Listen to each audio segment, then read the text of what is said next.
Hello and welcome to this week's episode of Uncorked with Funny Wine Girl.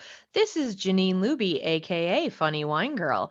And I wish I had a fun fact for you today in this episode, but I record these sometimes in advance. And this week has been I had four podcasts on the menu to do, and I'm not making excuses, but I guess I did get a little bit lazy. I didn't do any kind of fun fact or research, but I am drinking. I'll talk about what I am drinking, what's in my glass tonight.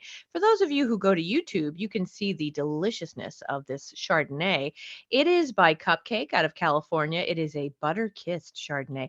I will admit I bought it for that, the name alone, butter-kissed. Isn't that just sounding beautiful, butter-kissed? It's creamy, it's buttery, it's got hints of vanilla, citrus, all that delightfulness. I can't tell you that I tasted all that. That was from the label on the back. I was like, could be apple. I don't know. I don't have the absolute best palate, but I do like it. It is enjoyable. Normally, I like to do a little fact having to do with the topic. And I really, as I said, I didn't do a lot of research, but what I will say before I introduce my guest is that we're going to talk a little bit about upcycling, reducing, reusing, recycling, saving our planet by not just tossing everything in the garbage, which is a pet peeve of mine. And if you go on Pinterest, you can find a lot of different projects to do with corks, with wine bottles. And if you go to my Facebook page, Funny Wine Girl Janine, you'll see my latest endeavor because I'm not scattered enough. I needed something else to do. I am now making cork earrings. And I have to say, I think they're coming out pretty cute and they're easy to do. And if you're looking for a hobby for the long winter and you're kicking back a couple bottles, save those corks and make yourself some cute earrings. And you could glue stuff on, paint. I think it's a lot of fun. So, all right, enough about me because, I like to talk about me and that could be all night. So let's move on. So my guests tonight are Kathleen Beckwith and Amy Bergerhoff. They are lovely women. And here's a little note. We both went to the same grade school in North Scranton, Holy Rosary. So these are girls from the hood. So I like to give shout out to the girls from around the way. And they are the owners of a great shop in North Scranton, Pennsylvania called the Perfected Pineapple. Welcome and good evening, ladies. Well, thank you for having us. Hello, how are you? You could have said that grapes are being repurposed as wine. Oh, now you tell me. You didn't tell me that before. I should have said that. Aren't you the clever one, Kathleen? Whatever. No, that's, you know what? I like to think of it that way. So I'll tell people I'm saving grapes with this glass of wine. So back off. That's right. Mm-hmm. So you have the perfected pineapple, which you've had for a couple of years now, right? Is it 2 or 3 years you've been open? 3 years. 3 years. Yeah. Mm-hmm. I want to know because I don't think I ever did ask you, and if I did, I'm losing some things in my brain these days. How did you come up with that name? Because it's a cool name, the Perfected Pineapple. Well, we didn't want anything with the word furniture in it. And we knew that we would be dealing with mostly furniture, but some other odds and ends. And we had sat down, we were thinking about, repurposing, recycling, and then we started going into the idea of home. So we were I used to collect apples being a teacher. So we started with the apple and we were coming up with different things. And then we were doing a little bit of research and we found out that the pineapple is a sign of hospitality. So it is, down the South, very prevalent. They use it all the time on their homes and welcomes just to make people feel welcome to their home. So then we decided, well, that's kind of what we're going to be doing. We want people to think about their home, repurposing things, put them, and so then being a teacher, we started thinking like alliteration. Where can we get, how can we get pineapple to kind of roll? So we were coming up with other things than looking online to make sure there were no other names like it. And of course we came up with perfect pineapple, but then we said, well, our pieces aren't perfect. They're being perfected. So we always say that there's a little bit of perfection in the idea that, what we want it to be, but there's imperfect parts of it as well. So we decided to use perfected pineapple. I love that explanation, and I think that's great for us humans who are all far from perfect, right? So there's, we strive for something and we fall short, but that's life and that's how it's supposed to be. And I think the uniqueness in a lot of the pieces are perhaps some of those imperfections, which give them character or certain qualities. Right. So before we get too far down the road, let's tell people I've been in your shop, but for those of you who haven't been and you don't know what you're missing, and you've got to check out the Perfected Pineapple on Instagram. Great photos you guys post, a lot of before and after, Facebook. Tell us a little bit about what you do at your business. Well, we take discarded or lightly used, some beat up garbage sometimes, to be honest, and we turn it into new things you can use in your home. I mean, we try to make it into something that Well, it's going to matter. Things today aren't made as well as they were back in the day. So we like to take things that are going to last and look beautiful. right. So we look for things, obviously trying to keep them out of the landfill. We curbside finds. We look for good bones. We don't pick up everything, but everything that we pick up, we have an intention for. So it may take, we may immediately get working on something. We may hold on to it for several months, years. We both have terrible ADHD. Yeah, we do. So we start one project and we have like about 50 going on. But we try to envision it as something else. So our passion really is repurposing, giving it a whole, another function. Whereas, and some things we get just need to be what we call refreshed. So some things we may just like fix a leg on and paint and add some new hardware so that it can function. Other things are either creatively we want to change it up, or the reason people are discarding them is because it's no longer functional. So we try to find other ways to use those items. Barely ever throw anything away. Mhm. Like even our scraps will turn into Christmas ornaments or, decoration on a piece. Right. We barely throw anything away. Right. I mean, We try I to don't save believe them. in garbage. Right. We try to keep it all out of the landfill if we, can. And that's what I love about when I first walked into your place. I love that whole concept. And I think we need more of it because when we think about, and I don't want to go off on a tangent because I'm sure, you're a school teacher, you see the mentality and it's different these days, not to be like when I was a kid and I walked uphill both ways. But there's such a mentality, and I've seen this with my friends and their kids and even some relatives of like, oh, that piece of electronics is broken. Let's just buy you another one. And that's really unfortunate way of thinking. We're filling up the landfills, we're depleting resources, and there are some beautiful things to repurpose. My mother laughs at me because I will pick up things off someone's curb easily. She'll be like, "Oh my God, Janine, what the hell did you bring home now?" And because I think she worries I'm just going to have crap sitting in my, cellar or my room. But Right. I have repurposed things. This desk that I'm recording from is an old door that was up in their attic.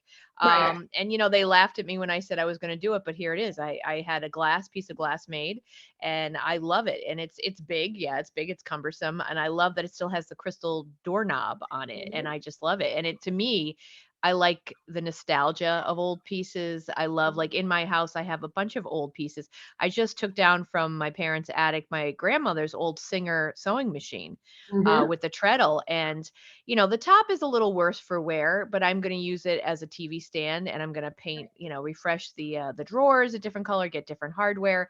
And I see those everywhere used as tables and bars and all types of things.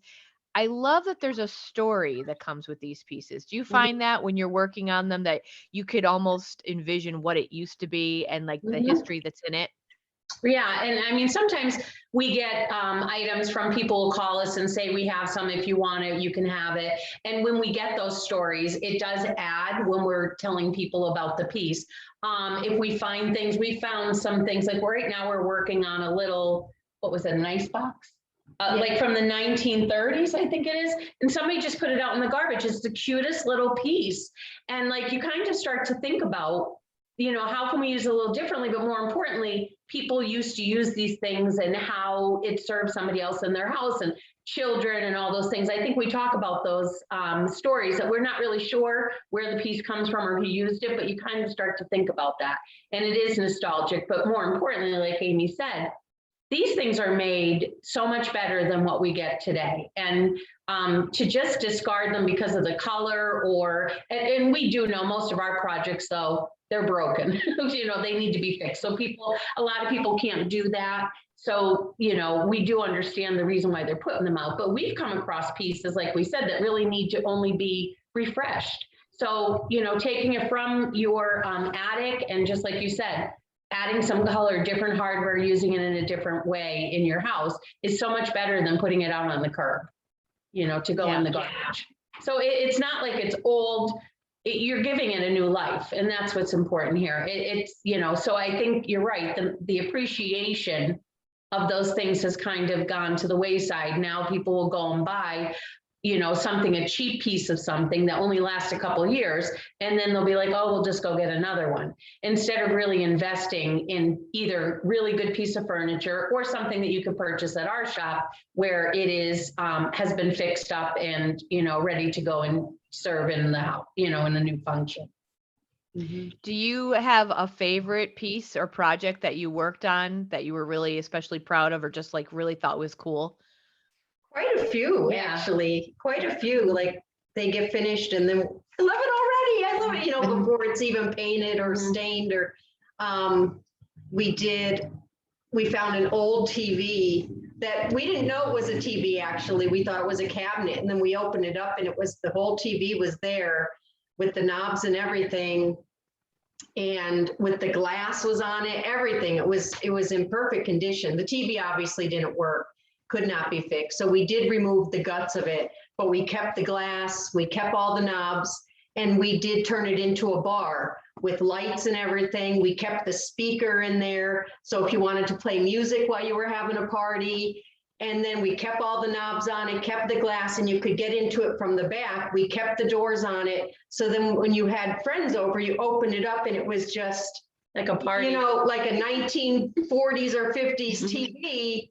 That was just, it looked amazing. Right. It looked amazing. Yeah, and I mean, we've done, it's funny because I always think we go back sometimes, you're on your Instagram or you go back and I'll be like, oh, I forgot about that piece. Oh, I forgot about that piece.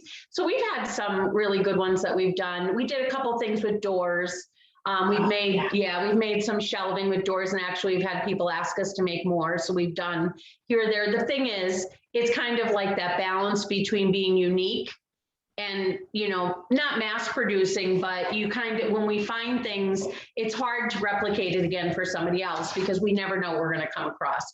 So a guy had given me like 4 doors from an old home that he didn't want. So gigantic. Yeah, they were huge. So we made shelving, we made a table, we made a chair, so they all went, and now we have somebody who wants like a bookshelf, and we found another door. So I think we're going to use it as the sides, and then we'll create from there. So there's so many things that we've done, but those are some of our favorites. We did those modular shelves. Oh yeah, that was a really good one. That were pretty neat. They were all out of just scraps. Yeah, they were like the shelves themselves were out of scraps of wood. And then to separate them, we just used like a leg from a chair, a spindle, all different neat pieces that made the separations, and then the shelves could have been moved in any way. Yeah, they were really neat, and they ended up being about 5 feet tall and about 3 feet wide. Yeah, and again, sometimes it's just like every once in a while we'll go through and see what we have to clean things out, and that was one of the things that we decided to make. And one of my other favorite things was just the light that we made, the pendant light that we made out of a chimney, right? Yeah. What is that called? Yeah. And it was like a chandelier. We made it into a chandelier. That was really cool. For the longest time, we didn't know what the thing was. We didn't know what it was. And then somebody came and was playing with it, and they opened it, and we went, oh. And it opened up like it was the coolest. Yeah. So we made it a chandelier. So it was nice. Yeah. That's really cool. So like for me personally, I have the imagination, but I don't have the technical skills. So do you both have backgrounds in like some kind of like No. carpentry or like home improvement? No, you've had to learn this stuff?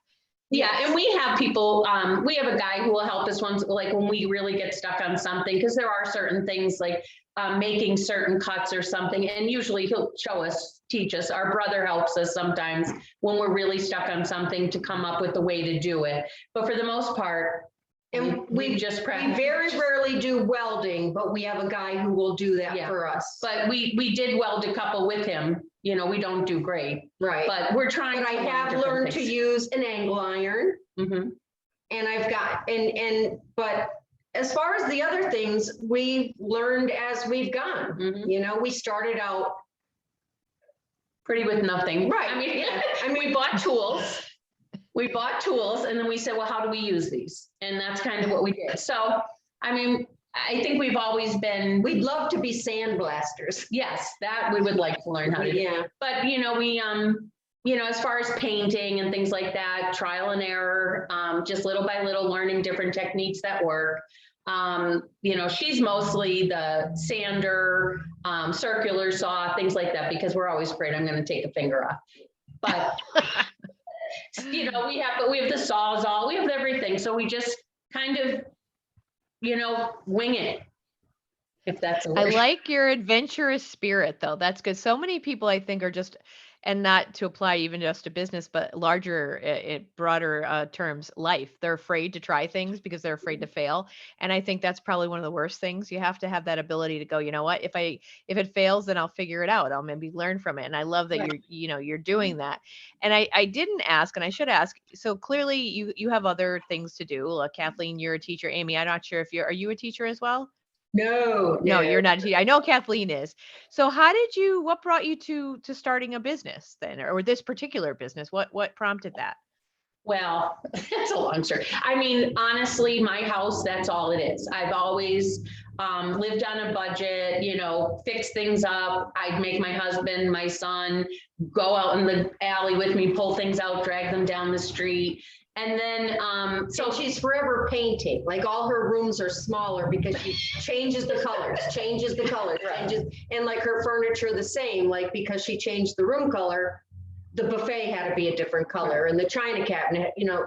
and then, you know, so I've kind of over the years, just, I feel like a house should be lived in. I think it should look lived in. And I think these little pieces that you bring in, even if you have all brand new stuff, bringing in some of the older or some with a little bit more eclectic style kind of makes it feel lived in. So I've done that my whole life.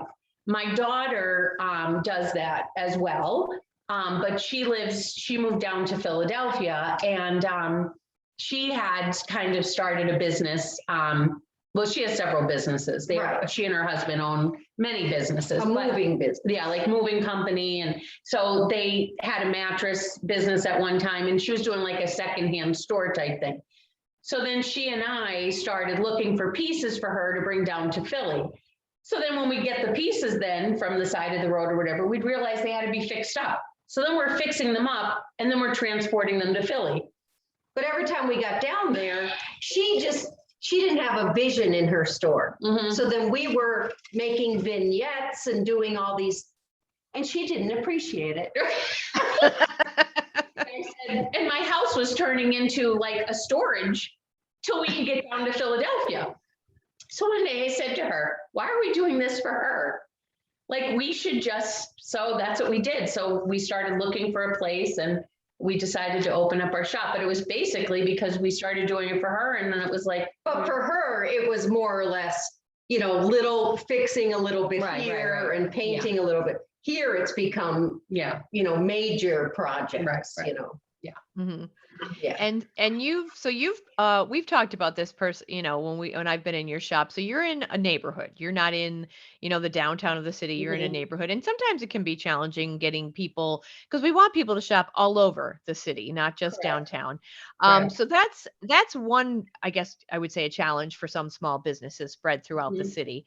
And obviously COVID has brought some challenges. How have you I mean, I could say as I've witnessed different businesses, I think the people who are more creative and imaginative, you think of ways to keep the business going. How much of a challenge has it been for you, and how have you addressed those challenges? And I know it's still a little bit of a challenge, I'm sure, but how have you addressed it, or how are you working on that? Well, I mean, when we look back, I think COVID actually, we did pretty well during COVID. I don't know if it was because people were home and they were looking for pieces to, when they were fixing up their houses and things. Right, like social media was very Right. helpful. Word of mouth was, very helpful. And we had curbside pickup, and we did allow appointments, people come in and look and see.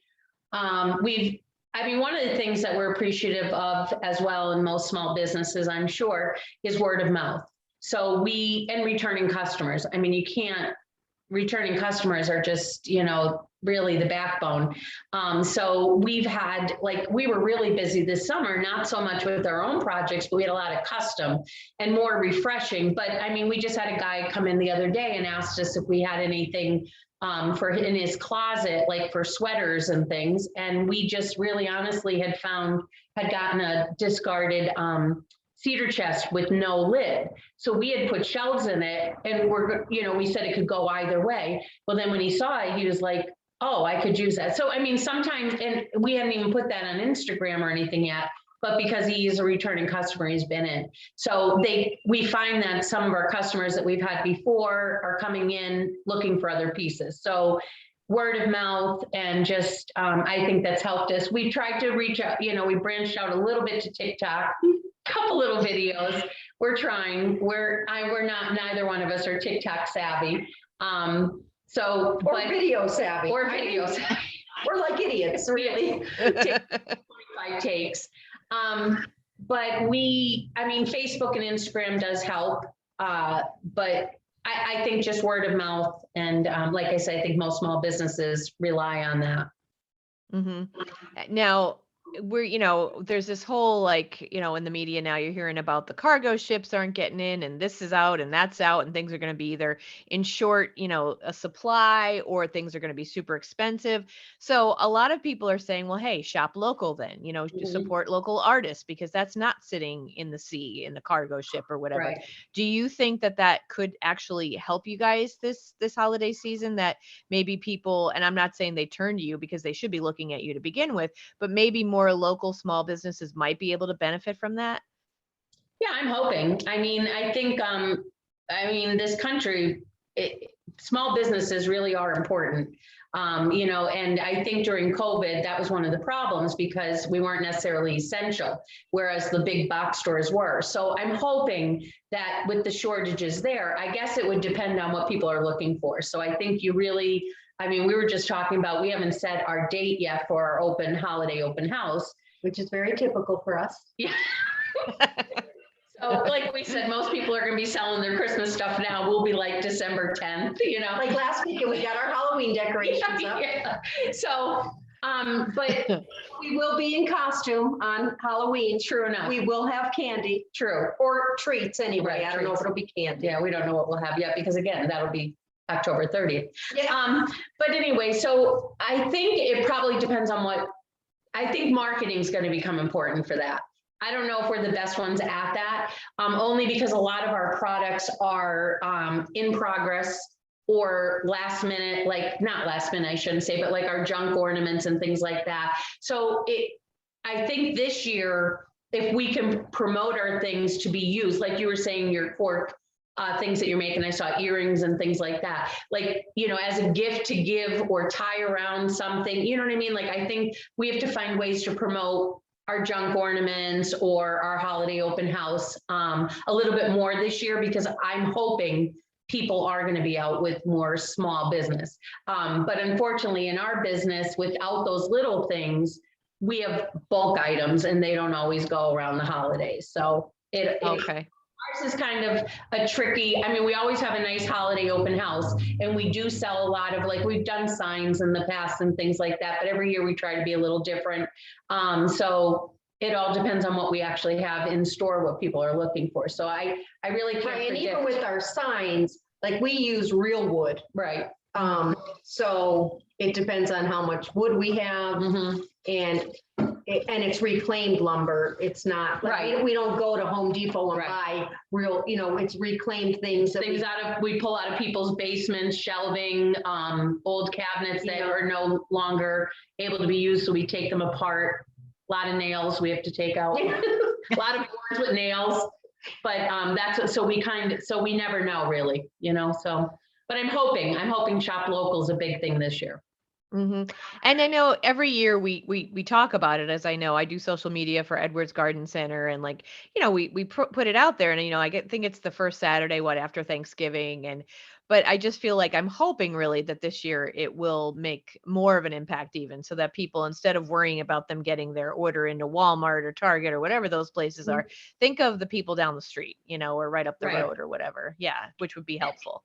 And that's the kind of person I am. Like, I always love to go, like, I'm not a Amazon person.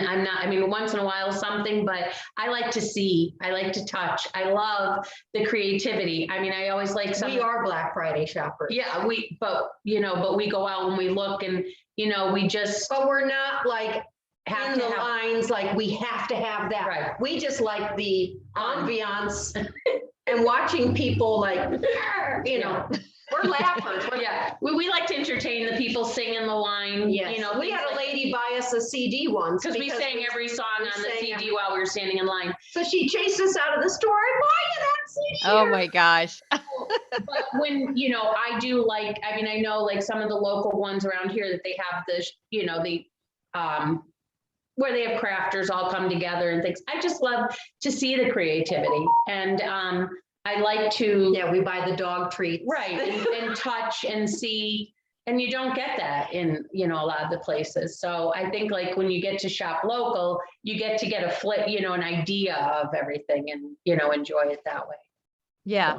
And I'll admit I'm guilty of Amazon for certain products out of convenience and things like that. But to your point, like, there's nothing that beats the touch and feel and the uniqueness of the different crafters, whether it's jewelry or ornaments or like a knit hat or scarf or whatever, and the touch and feel, that like the tactile sensation that you need, and the human interaction, which is what we totally missed during COVID, of like, looking at one another in the eye and just like, wow, this is a cool piece, and like someone sharing a story with you, which I think also helps to sell that piece, which is kind of cool. So yeah, so hopefully people will get out there even more this year.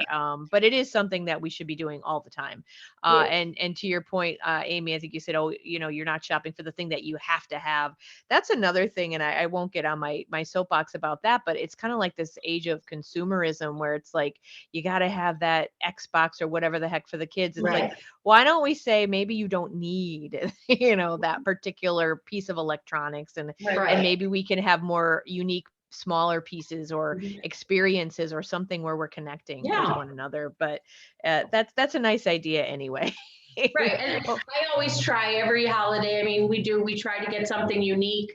I buy obviously for my children, my grandchildren, and I'm always looking for something like those local shops.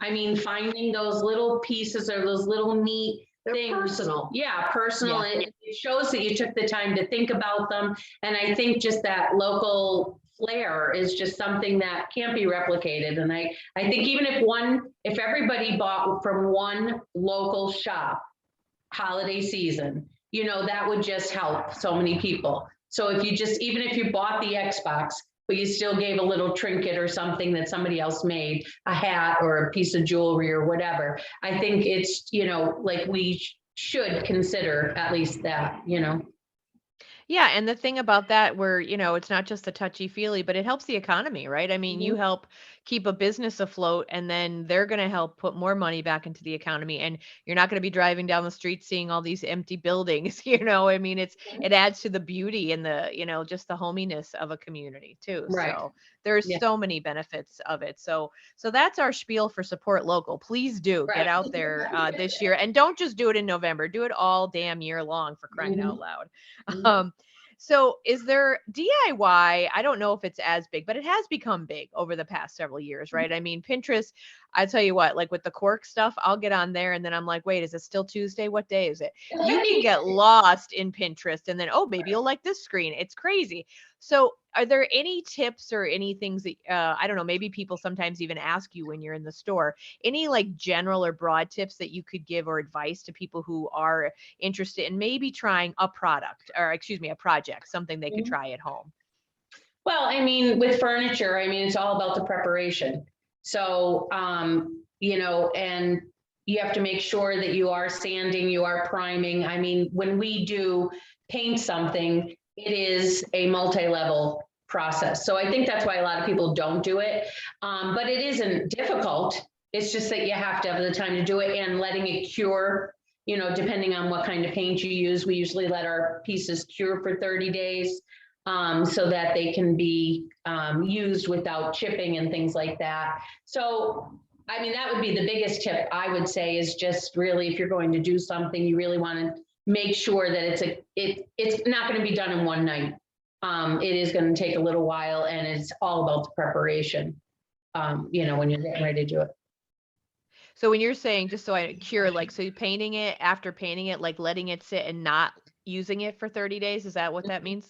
Yeah, so when we first, when we get a piece, she'll sand it, depending on what we're going to be doing with, we prime it, we sand it, we prime it, and then we sand it, and then we paint it. And we usually do 2 coats. And so you let them sit in between too. That's something, if I start a project on Saturday, I won't be painting again on Sunday. We usually let it go about a week. And then after it's all done, we let it about 30 days. We let it sit before it comes out on the floor or goes home with somebody. So it's usually, I mean, it depends on, it might be like a 45-day process to paint something. Yeah. So, I mean, and we do notice the difference when we do that. So I think in the beginning we were doing things and we were putting them out, and then like we'd notice in a week or 2, there might be marks or somebody was opening a drawer. So we've learned, that's one of the tips that we learned. So, you know, we'd share that too. What else? What other tips? So you just told me what I do wrong. I'm like, well, it's just about dry. I think I'm ready for coat 2. That's how I do things. Yeah, you have to let it sit a little bit. So, And sand in between, so you don't get Sand the in little between. bumps. right. Okay. Yeah. See, I'm an impatient person. Oh. And let's just say my pieces have a lot of imperfection. I like to say it's a lot of character. Yes. Yeah, that's okay. That's okay. No, but that's why you guys are the professional. Well, I'll say professional in the sense that you're selling these items and they hold up, which is good. You're learning, and then so that when the person takes it home, it's gonna last. It's gonna, Right. you know, stay how it should stay. Yeah. Are there anything? Those were all the thoughts or the ideas or questions that I had for you guys. Is there anything else that you'd want to mention as far as we touched on supporting local, the whole idea of like, let's try and keep some stuff out of landfills. Anything else that you wanted to address? I think. I mean, I think just, you know, I mean, just come check us out, because we do have some unique pieces if you're looking for something for your home. And I think for people who are discarding, you know, maybe reconsider, see if there's another way it could be used, or even donate. You know, I mean, I know it's a pain, but instead of just putting it out on the curb, you know, donate. There's always somebody who can use a dresser, or, you know, even broken. I mean, there's things that can be done with them. So I think that's kind of our, you know, shtick, that we just try to keep the things out of the landfill. I mean, that's really important, you know, even break it down and use the wood. I mean, there's got to be, a lot of people use fire pits. I'd rather see that happen, you know, with the piece of furniture, instead of if it's no good or it's broken and they can't fix it. I'd rather see them break it down than put it on the curb and it just sits in a landfill. So I don't know, you know, anything else you want to say? No. Marvelous is quiet there. Yeah, marvelous. Yeah, I cannot echo that sentiment more, Kathleen. I mean, and I mean, I know we can't, you know, I'd like to bash some people over the head with the stuff they put on the curb, but that's not nice. That's violent. But I mean, we can't really change some minds. But it would be nice to try to get into that mindset of reusing things. I mean, like I said, I've taken so many things off the curb, and it's just, I have like 3 or 4 pieces in my home that I've rescued from the trash that honestly, a coat of paint, different hardware Right. on the drawers, the knobs, and you can add your own personality, some decoupage, some, whatever it is, show your personality. And, Right. it's just, it's a fun project. You get creative and you show your style in your home. And like you said, you're saving it from the landfill, which I think, Mhm. I don't know. I'm hoping that people wake up to that, because I mean, we really should be trying to stop that now as much as we can, just wasting so much Yeah. stuff. So, Right. And Yeah. I think things today are made of like fiberboard, Right. or, like not real wood. Mhm.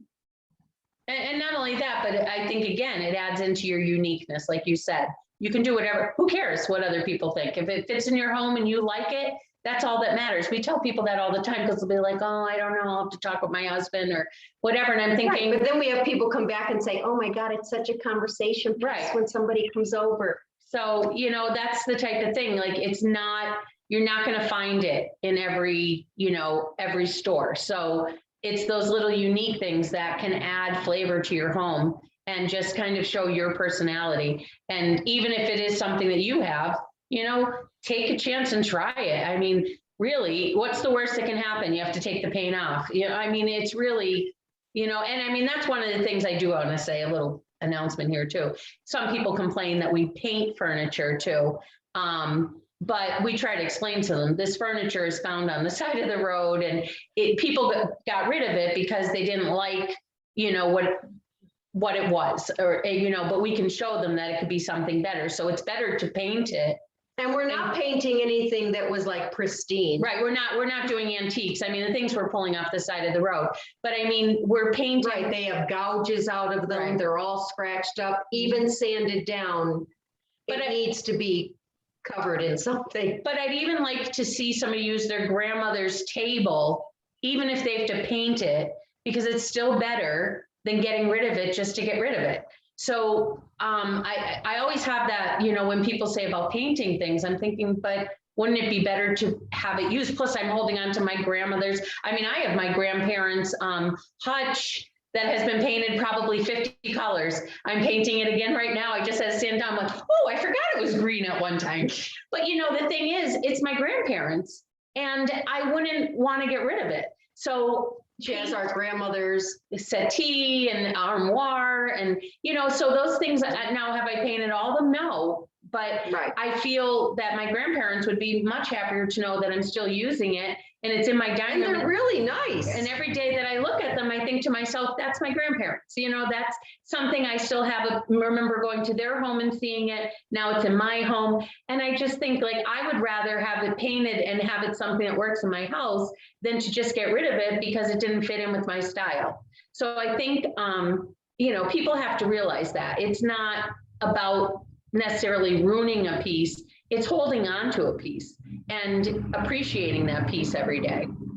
So that's my PSA for today. I agree wholeheartedly. And I hear what you're saying. People think, oh, the wood or whatever. Well, like to Amy's point, unless it's perfect, right? You can't you can't save it. So add the coat of paint, freshen it up, add some character to it. And like to your point, Kathleen, that was your grandmother's. Like that's the sentimentality of that is just wonderful. Like the things I have in my home that I'm looking at 2 or 3 of them. The one piece I sponge painted, it's yellow, it's orange. Before that I had blue and yellow because I love Van Gogh. Before that it was like a teal color, and that was painted back in the 40s. But it's an old dry sink. I love it. And it, I have a coffee table that I did my homework on when I was 10, and it's all decoupage from a Van Gogh calendar where I cut out and it's got glass over it. Like, so, and I clearly I could give 2 squats about, Better Homes and Gardens aren't coming in here and wondering what style I am. Right. It's called me. It's called Janine. So I 100% agree with you, but some people aren't that open or free with their style. But to your point of, so then get the one conversation piece, right? Do the one thing that kind of stands out. And when people come over, they say, oh, wow, where'd you get that? Or that's pretty neat, Right. So yeah. Well, thank you, Amy. Marvelous. Anything from Marvelous there before we go? You good? She's good. All right. Well, I want to thank you both. Kathleen and Amy are the owners of the Perfected Pineapple on North Main Avenue in North Scranton, Pennsylvania. And check them out on Instagram because it's really cool to see the before, the after pictures and their beautiful work that they do. Also on Facebook, and they're budding TikTok stars. So check them out on there. You guys will get it. Give it time. Yeah. They're And be funny. if sure. nothing else. Yeah, they make you laugh. And honestly, isn't that enough? That's more than enough as far as I'm concerned. I think That's that's right. great. Mhm. So check them out, the Perfected Pineapple, and please shop local as much as possible. And please try not to waste. Try to find a new inventive way to save something from the trash.